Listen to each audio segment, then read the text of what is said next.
আজকে আমি সিম্বলিক লজিকের একটা বিষয় নিয়ে আলোচনা করব। চলুন আমরা বোর্ডে যাই।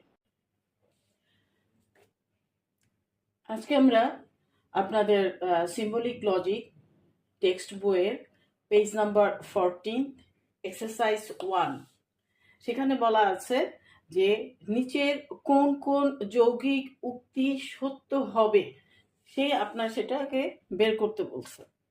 এবং এখানে আপনাকে একটু ক্লু দেওয়া আছে যে if A and B are true statement and X and Y are false statement, অর্থাৎ এই উক্তিটাকে আপনাকে সত্য না মিথ্যা সেটা বের করতে বলছে।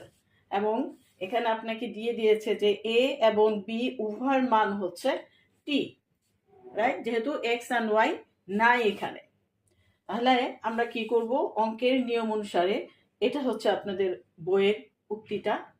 তো এটা এই উক্তিটা যৌগিক উক্তিটা সত্য না মিথ্যা এটা আপনি বের করবেন।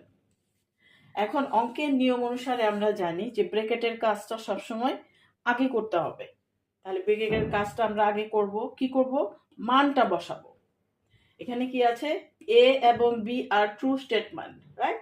তাহলে এ এবং বি উভয়ের মানই হচ্ছে টি, তাহলে আমরা এর মান বসালাম, বি এর মান বসালাম। এবার আমরা ব্র্যাকেটের কাজ করব যে টি ভেল টি, ভেলের নিয়ম অনুসারে আমরা জানি যে উভয় বচন যদি টি হয় তাহলে তার মান হবে টি, রাইট? নেগেশনটা থাকবে, আমরা টি ভেল টি এর মানটা বসালাম।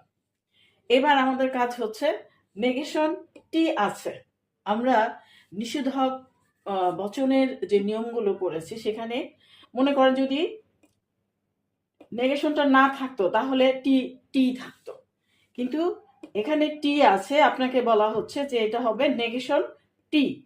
তার মানে যা আছে সেটাকে আপনাকে উল্টাই দিতে হবে, অর্থাৎ টি থাকলে এফ হবে, এফ থাকলে টি হবে। Negation T that means F, right? And therefore F. আমরা ফাইনালি কি বলবো, যে সুতরাং উক্তিটি সত্য নয়। তো এটা একটা যৌগিক উক্তি সলভ করলাম আমরা। আপনারা বাসায় চেষ্টা করবেন এবং দেখবেন যে করতে করতে আপনাদের আয়ত্তে এসে যাবে।